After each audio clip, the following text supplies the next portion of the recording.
Hey, what is up, everybody? Welcome to Pop Culture Philosophers. I am Rockin Robbie Billups, and it's Friday. That means it's time for the Rex, the Robbie, the Amy show. Let's bring them in. Here is Amy and Rex from Team Dynamite. What is up, station? What's up? Happy Friday, bro. Happy Friday. I got to tell you, the new light bulbs changes the entire look. It really looks like a different room. Well, thank you. And, you know, the new lights, all of them aren't even in yet. So you just wait and see, Rex, because it's going to look spectacular within the next week. So. Yeah, but it's really weird. It looks completely different than the last time the last time I have to admit you were reflecting so much. There was so much light that was burning the retinas in my eyeballs. Yeah, it was like a complete blowout whiteout, right? That's what it was. yeah. What it was. I couldn't even really see behind you. There was such a glare. Me neither, you know. So hoping that the new lights come soon. Yeah, well, thank you. They should be in, I think, today or tomorrow. So we'll see what's happening. We're having some crazy weather right now.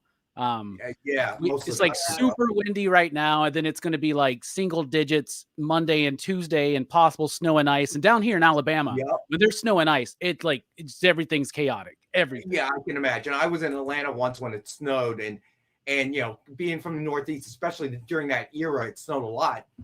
And I'm just sitting in my hotel room watching the news, and on one of the major highways, there's an actual bus that's sliding down the highway sideways, and I'm just sitting there going, what's wrong with you people? I'm just watching this on TV. We're just not prepared for it, you know? And they always tell us, they're like, don't worry, we've salted the roads and all that stuff. And I saw a meme today that someone shared. They're like, they need to get the dude who salts the fries at McDonald's to salt these streets. You know what I'm saying? That's what we need.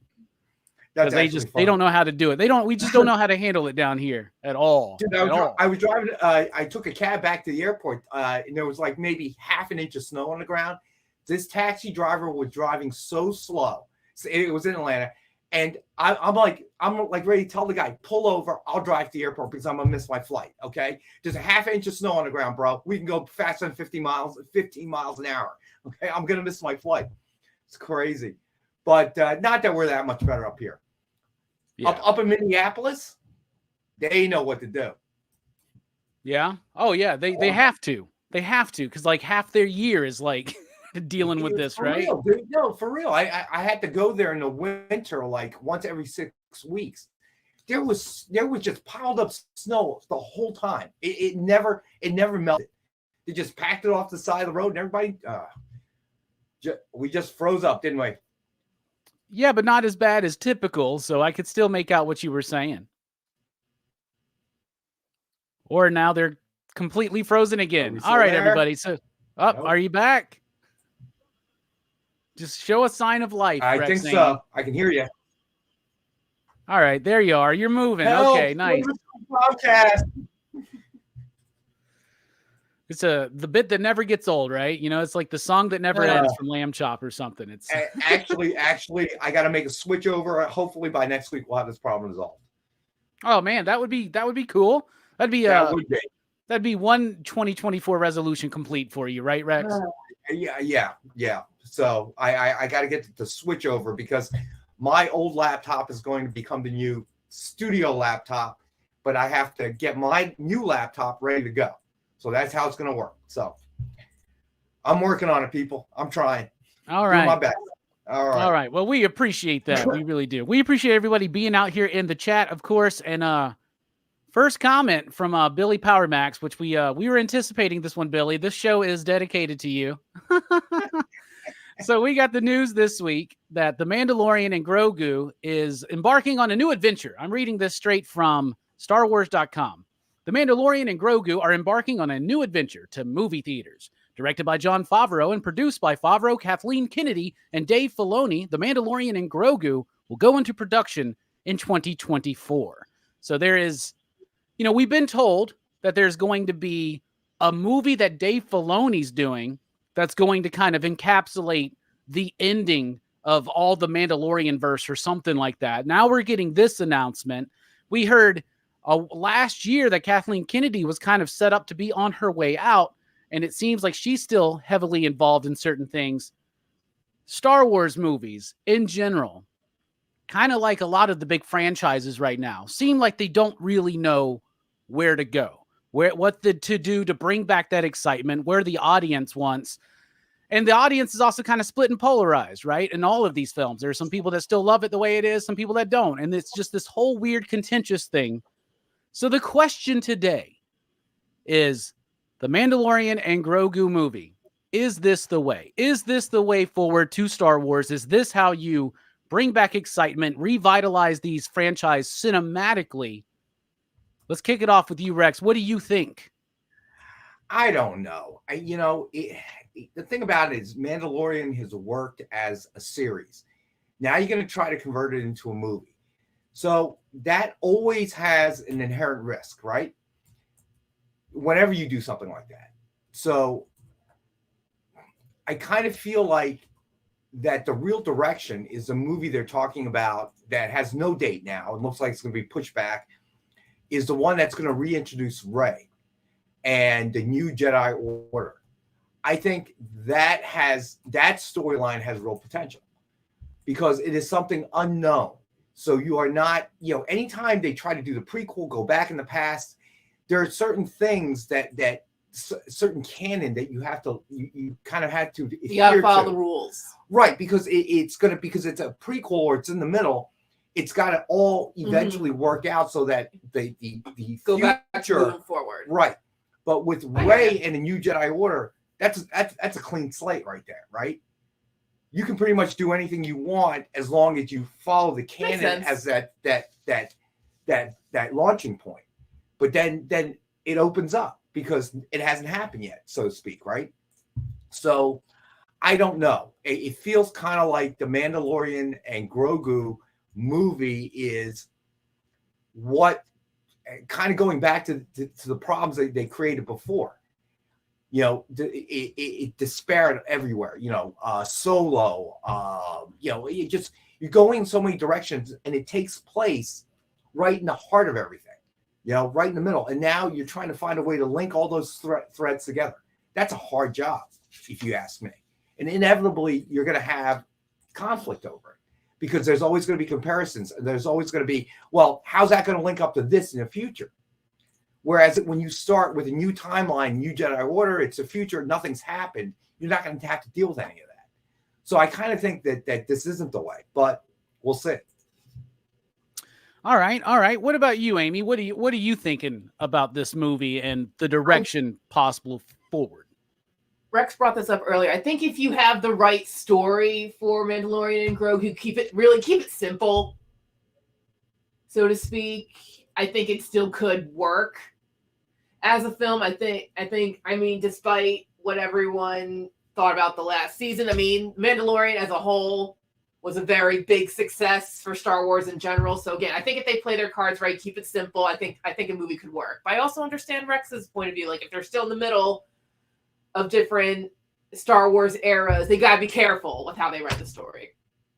It just feels like they're cautiously optimistic, as always. I just feel like they're once again trying to, this actually worked. So let's do it again. Let's do it as a movie, And isn't that the failure of the past? You keep trying to recapture the magic in the bottle, make new magic in a bottle. And I'm thinking the odds of when you take a TV show and turn it into a movie. Off the top of my head, I can't really think of any big ones, man. I can't think of any that are considered like smashing successes. Can you? Yeah. Like not even like. I'm thinking of stuff like there's obviously adaptations like the Brady Bunch movie or the Munsters or something, but then things like Firefly Into Serenity. And honestly, I'm struggling to even try to think of any other things that were done this way, where it's like they take a successful TV show and bring it into a movie. They never did a Friends movie. They never did a Seinfeld movie. I don't know. I can't think of anything else that really fits this bill. So Marcus, X-Files movie I thought was not great. Do cartoons count? Yeah, if cartoons count, then there's Simpsons, there's DuckTales, Treasure the Lost Lamp, which is a great movie. Yeah, sure, we can count that too. SpongeBob has a few movies. I don't really count animation in the same category. It can't be. Animation, it's still real to me, Rex. It's still real to me. No, it's not that. It's not that. But Star Trek has multiple shows and movies. Oh, you're Again, right. Star Trek. Why did I forget Star Trek? Like, A lot of them obviously. work, a lot of them don't, Again, but for the most part, that's it's an pretty anomaly. successful. Now, I disagree with the Star Trek example. That's an Police anomaly. Squad. Okay. Police Squad. That's a good one. All right. I really got to say that that's an anomaly because Star Trek, if you think about it, had such a huge fan base that even when it had been, even when the series ended, there were fan mags, there were, conventions. So the fandom really kept that alive to the point where we got what we really wanted. We got a movie, So I feel like that really is has always been an anomaly and has returned as a TV series because it works. Well, I think the anomaly with Star Trek is that it's definitely, now that I'm thinking about some of these films and these series, it's definitely probably the most successful example of something going from the small screen to the big screen, right? Because even though and here's the thing though, that first Star Trek movie didn't work. It was the second Real quick, one. Terry Comics, you are correct. The first SpongeBob movie slaps. Just wanted to say that. We're on the same animation page. is I just wanted to point that out. We're on the same page. Thank you, Perry. Animation is a different beast. But here's the other difference that I see with the Star Trek phenomenon and then Star Wars. Okay, so Star Trek started as a TV series. Okay, huge following, became a movie. First one, TMNT. First movie again. That doesn't count. Well, that's animation into live action. Why doesn't that count? Rex, where do these rules come from? Wait. Yeah, Rex, I don't think there should be a barrier with the animation. I think they're allowed to count. It's TMNT. Okay, was it a series? No, it was a comic. Okay? It was a comic, and then it was a cartoon series, and the cartoon series was the reason why they got the movie, not the comic necessarily. Transformers. Another animation into live action. I don't think those work. I mean, obviously they work.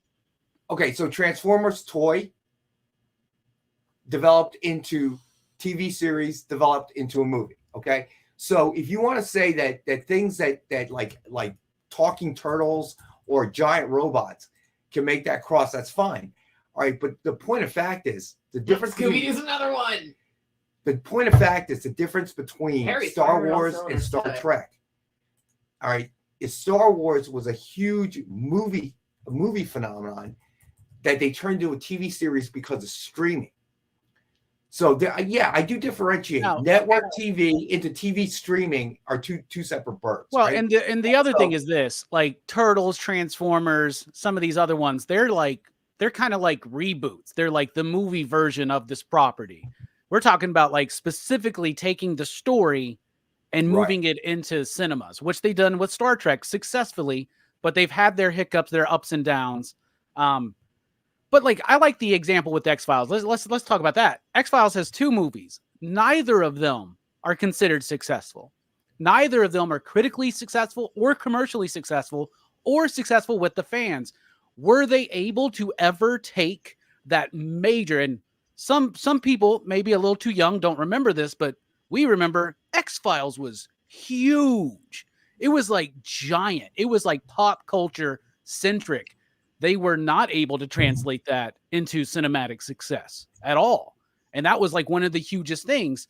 And this is very similar to me because X-Files, by the time they were making that movie, was starting to dwindle in its popularity, right? Twin Peaks is another one, by the way, TV show into a movie, back to a TV show. I just thought of the Twin Peaks one. So basically, what am I trying to say? I just got lost. Amy messed me up, and then Twin Peaks messed me up. Man, what was I saying, Rex? Oh, X-Files. It wasn't able to generate that, and it was starting to dwindle in some of its popularity. And I know that The Mandalorian is still highly regarded by a lot of people and watched, but it's been kind of dwindling a little bit as far as its significance in pop culture in the moment. So I don't know if that's going to, I don't think it's going to work. I don't think that this is like, how many people didn't see it? How many people don't have Disney Plus anymore as streaming services go up in price? And how many people are going to, the barrier to entry is, I only watched 2 seasons of The Mandalorian. I haven't watched season 3. And I think, do I have to watch that? Do I have to catch up to get into the movie? And I think that that's going to be a barrier, actually. Well, here's the thing about X-Files, I think uniquely. is that X-Files, for an hour on TV, searching a new mystery, right? Okay, and going through that process, it was interesting. 2-hour movie, you can't film a movie and have them on separate mysteries, right? So it's still one mystery, but instead of an hour, now it's 2 hours long, right? And if you go back and look at X-Files, the magic of it was the mystery that they were overturning. So every week you had a new mystery. Extending it by 2 hours and watching them do the same thing over and over again, because how many things, little clues can they uncover before they get there? I think just didn't work for the people watching. It became boring. So I remember, because my ex-wife was a huge X-Files fan and wanted to watch a movie, and I watched it and I'm like, this sucks. And I like the episodes. I like the 1 hour episodes. So whatever the case may be, forget about whether or not other movies have been able to do this. Okay. Like Addams Family, Comic Culture. Addams Family, again, I look at that as a different beast. It's like when they recreated Starsky and Hutch. You're taking something that was a nostalgia thing, right? Addams Family, we watched the TV series growing up. It was black and white. Now I'm going to make it in color and make a movie out of it. So you're aiming for a different thing. The problem I have with the Mandalorian and Grogu, it just feels like something worked. Let's move it over to a 2-hour format. And that's what they've been trying to do throughout, I think. And that kind of is a problem. Okay. Just reading Marcus's comment, I remember, that was an awful movie, but I enjoyed not Dolph that Lundgren. comment, the one before. I was like, oh yeah, when Disney Plus was first launching, one of their big things was, hey, was this new live action Star Wars show. And that was really one of the big reasons to get people to subscribe, was to see this new Star Wars show. I remember my brother asking me, can I have, what's your Disney Plus info? I'm like, do you just want to watch Star Wars show? Maybe. That was the only reason he called me that. I'm like, it hit really, really well, right? Like in The Mandalorian, I really thoroughly enjoyed that first season. The second season I thought was okay, but this is just me, and I know I'm not everybody, but as soon as I saw the weird de-age CG Luke, I get thrown out of these things. I hate it when they do that. Just recast the damn role, right? I honestly think that back in 1999, instead of doing The Phantom Menace, they should have just done Episode 7, recast Luke, recast Han, recast Leia, and just tell a new story. We'd be in a whole different world right now. I think we have an attachment to certain actors in certain roles, and so far removed from the beginning of some of these franchises, that's just not going to happen. Because you got a contingent that all they want is the Luke, Han, Leia story continue to be told. Conversation right there. When should certain roles pass on and when shouldn't they? That's a whole other conversation. I think I kind of agree with you. I don't think you could have recast Luke and Han and Leia. I don't think that would have worked. Okay, after the first trilogy, we were so attached to those characters. There's no way that you could recast them with different actors and people would accept it. It's just not going to happen, I think. But I do agree with the one thing you said. I think they should have gone forward with the story as opposed to back. So you could have created a situation where enough years pass that Luke or Han or Leia are no longer part of the equation, okay, and moved up from that time, okay, from that perspective. So I do agree with that statement. I think going backwards in time was a mistake. Yeah, well, here's something, and talking about going backwards. So I've been saying this a lot, but the way forward is never the way backwards, right? We've been talking about that with these big franchises. You can't go back and try to recreate something that you already had success with in another medium or once again, right? It doesn't ever seem to work out in recent years for these franchises. For Star Wars, this is kind of like a step back because they're like, oh, exactly what you said, Rex. Oh, this worked. Let's make it a movie.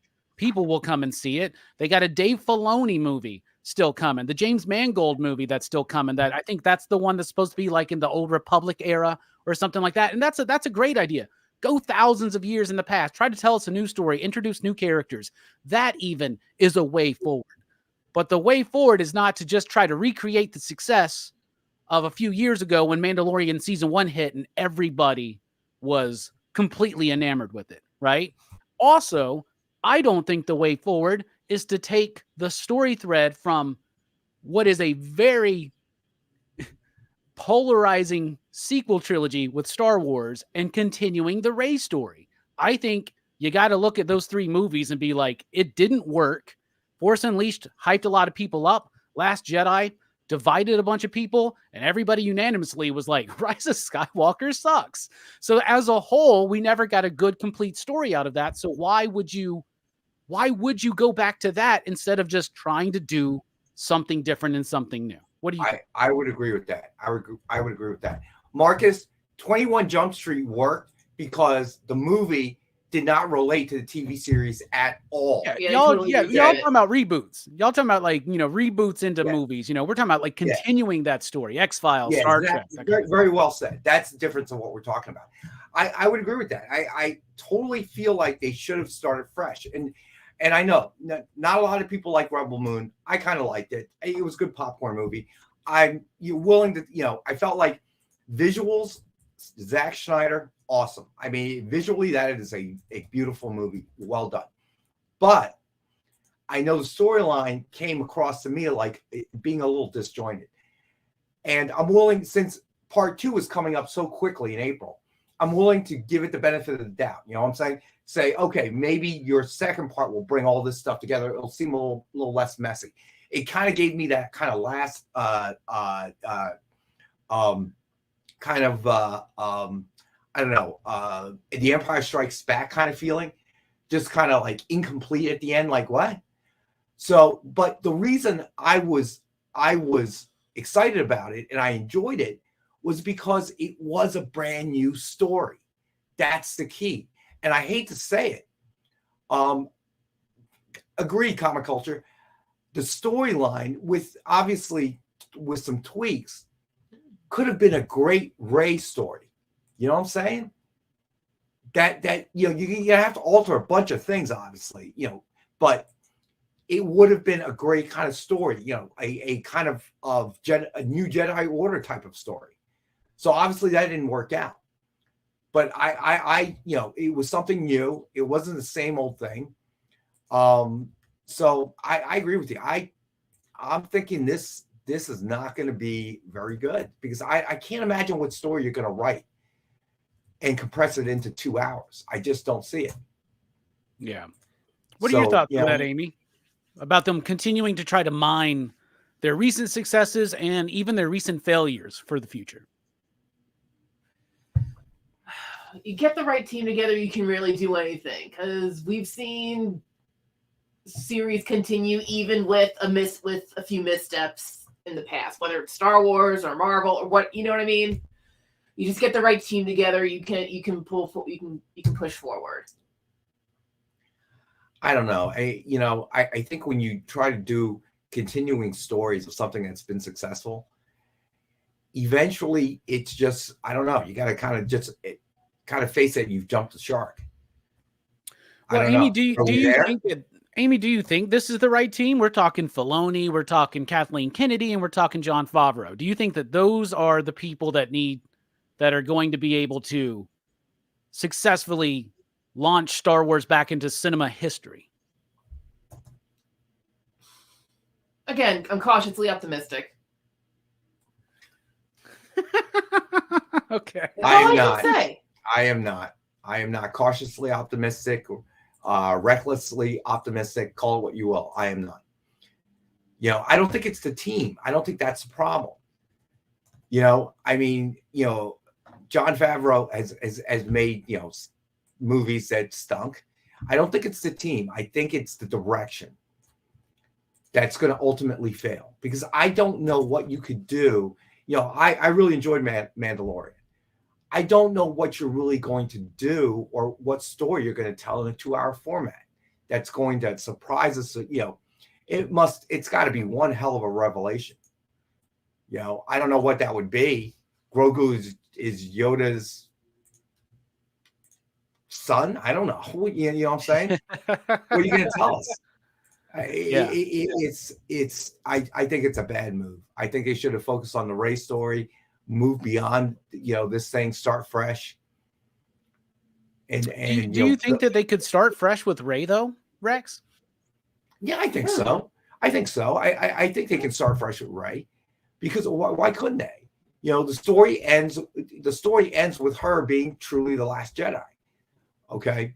So the next logical step is to either, you know, like Yoda and Luke, wander into obscurity, or try to rebuild the Jedi Order, right? Yeah, that's a great storyline. I don't think, you know, there were certainly characters that were hated in the last trilogy, but Rey wasn't one of them. So I think that could have worked out. It really was just the writing. The last movie was just bad. It was just straight up there bad. was no cohesive plan during any point of those three movies. I don't think. Like I think the last Abrams, they admitted it. Yeah, Abrams made his movie. Was hard. Johnson did his movie, and then they brought Abrams back to try to throw it all together and tie it back in, and it just felt I still give super flat. Rian Johnson credit for at least trying not to redo.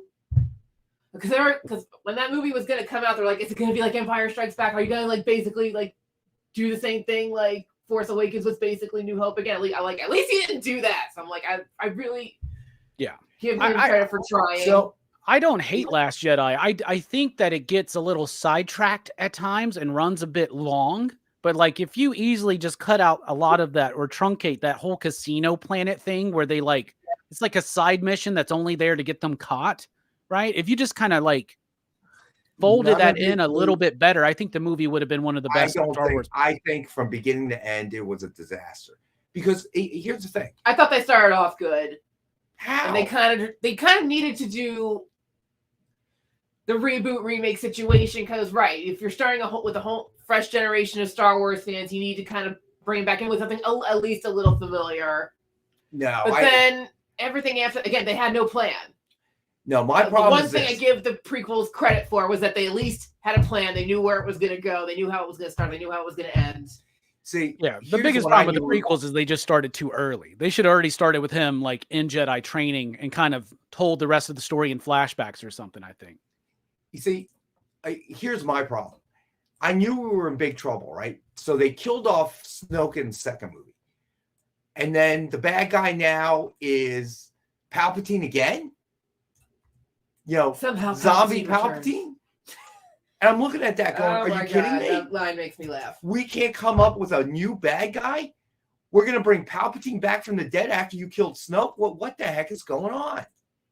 Yeah. Why not kill Snoke? Let him go into the third movie. Why in the hell would you do that? And that's why I knew this made no sense at all. Well, yeah. Well, in that moment, right? Like it's an interesting thing that they did because, you know, I think Last Jedi is the best of those three films, personally, right?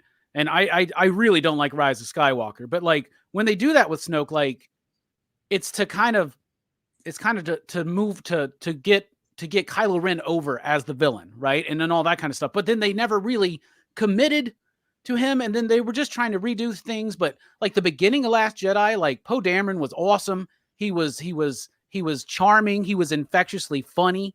Right. And I love the ending of that movie. Like when Luke shows up, force projecting and just is a complete badass. I love that. It's just the middle runs a little bit long for me in that one. But the thing is, they abandoned that plan because of the response. And then they tried to do fan service, but I just don't feel like they know what the fans want. Now, Jon Favreau and Dave Filoni are closer. And I think that they're more likely to have a plan with what they're trying to do. But do you think, because this is the biggest thing to me, it's just that's a barrier to entry to have a show that's on Disney Plus under behind a paywall that was really popular for a moment, but is not as popular as it was. Now you're going to try to get people into the theater to like continue that story. I don't know if that's going to work. I got to be honest with you. You know, the problem I feel like with the last trilogy was that sorry about that. Essentially, you just tried to carbon copy the first trilogy. And the problem was Palpatine died in Return of the Jedi. Okay. Darth Vader killed him. Okay. Then you told the prequel. That's fine. And expanding on the Palpatine story was probably something that actually worked in the middle trilogy for me. So I agree with that 100%. Now, that's the best part of the prequels is the Palpatine story. Right. But Palpatine died on the Death Star when Darth Vader killed him. That should have been it. Okay, in the last trilogy, why bring Palpatine back? We can't come up with a new bad guy. Somebody must have inherited the dark side of the Force, become a Sith, right? It turned Palpatine into this deity, and by the end, I'm just sick of Palpatine. When they brought him back for the last movie, I'm like, oh my God, again? Now it's zombie Palpatine? Come on. Who cares? You know, they killed him again. Oh, you're going to bring him back again? Okay, and then the big reveal that Rey's like his daughter or something, right? Like, yeah. Wasn't like granddaughter or something? But that's I don't think she needed to be related to anybody. She didn't need to. Just some people are just naturally gifted with the Force. Okay, leave it there. Yeah. Darth Jar Jar idea was rejected. So yeah, that did nothing for me. You know, at the end, oh, you're my granddaughter. Who cares? Who cares at this point? Okay. It all just made me feel like, is the whole Star Wars universe incestuous or something? What's going on? You know? Well, didn't they say that the original idea was that she was going to be Kenobi's like daughter or something like that? Was like one of their original ideas. That kind of would have worked for me. That would have worked for me much better than this. You know, I just felt like they just got too cute and tried to, you know, they were something that worked in the past. Okay. You know, Luke, I am your father. You know, you just did it. You just did it again. You know, Rey, I'm your grandfather. Come on, guys. It's the same half-baked story over and over. So it almost kind of feels like, you know, again, the middle section, the prequel, I liked it. Okay, I can see it didn't hold as much as the initial prequel or the initial trilogy. The last one, dude, you didn't introduce anything new. It's basically a new cast of characters, same story as the first trilogy. Think about it. You think about every step. A young Rey, you know, wandering around, kind of like a young Luke, wandering around, stumbling into the history of his life. Okay, Kylo Ren, super bad guy. Darth Vader, super bad guy. Palpatine still around for some reason. Yep. Okay. You even have like a witty, smart-ass, rebellious pilot like Poe Dameron. Poe Dameron. Right? Yeah. You're Han Solo. Okay, Chewbacca's still alive. Okay, because of the Wookiee. All right, you know, if you examine this, there's really nothing different in the back half than there was the back three that there were in the front three. It's just sure. I mean, the first film is basically a carbon copy, but instead of a Death Star, it's like a Star Killer. Like it's the same thing. Even Phantom Menace is kind of almost the first film in a smaller scale where they have to. It's not a Death Star. They have to blow up. They have to blow up the power station for the droids. You know, and it's a Skywalker that has to go and do it in the most dumb way possible. Like he's accidentally turning on this thing, and like it's so it got a little too cute, you know. And we could have bypassed that part, in my opinion. We didn't need to see him as a kid. I don't really feel like, but whatever, you know, the kid who can in that race and stuff. It was a bad idea. I would say that without a doubt, but. Really, that's when you look at that last half, everything is carbon copied out.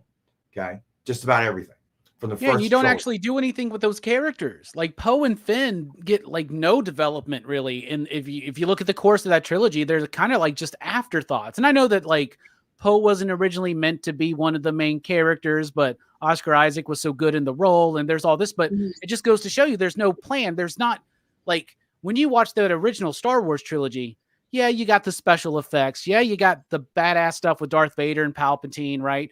But what it really is the heart of that story is that bond between Luke and Leia and Han and Chewie, right? Like those four characters and R2-D2 and C-3PO, and you don't have that in these movies. Instead, it's like BB-8's just cute, but doesn't really have a personality or feels like a core part of that cast. You don't feel them actually come together like you do in that original movie trilogy. Well, exactly. They were trying to reproduce it, but you know, with the Poe Dameron, you know, characters and everything else. But then they got kind of sidetracked. I don't know. I think that it was cool to bring back, Han and Leia and Luke and all that. And maybe the movie should have really focused on them. And that's what kind of felt like you're trying to do too much and it's not happening. So I'm trying to tell all these stories. I'm telling so many of them, and none of them new or original. They're all carbon copies of the first three, right? So all of a sudden we're lost. Yeah, it's the second movie of the back half, right? The final three with Snoke and everything else. They tried to do that Empire Strikes Back feeling where we were all left like cliffhanging, like how can you end it here?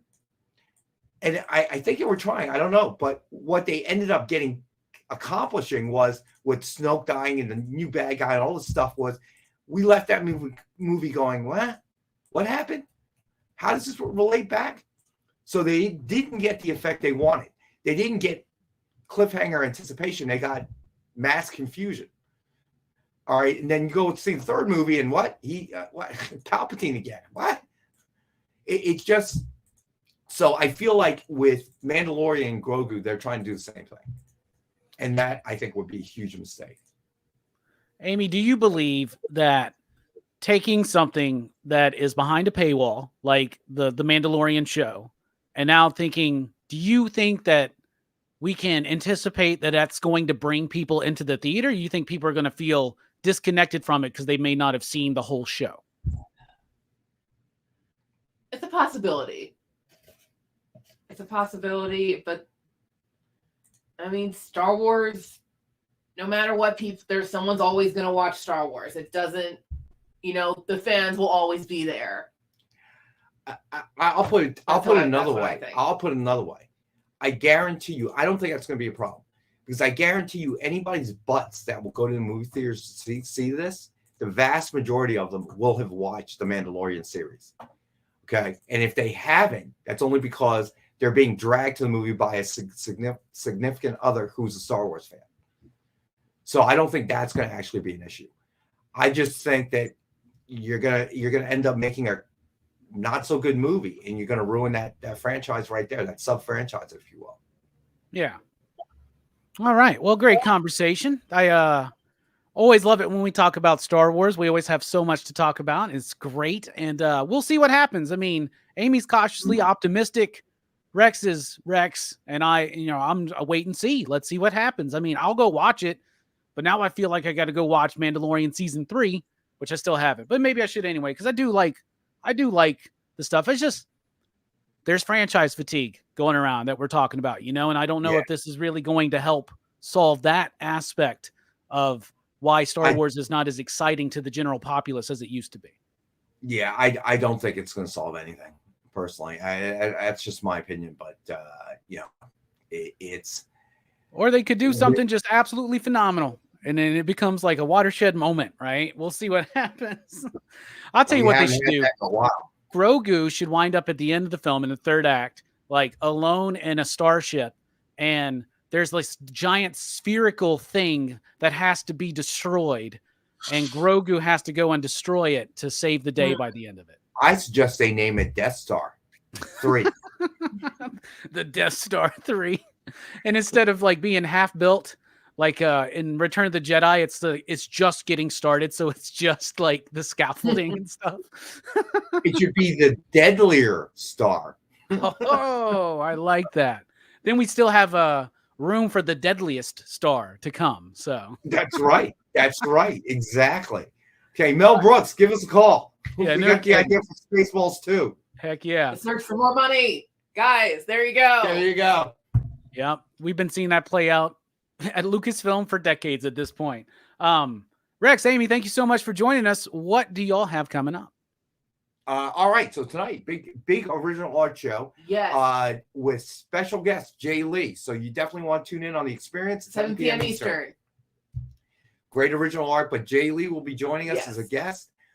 Nick, for the entire show, I guess Q&A and stuff, and just Q&A. But he's also going to have some nice stuff from Mark Bagley and Liam Sharp, Roberto Castro, even some of Jay Lee's work himself. He's going to have a Thundercats page up.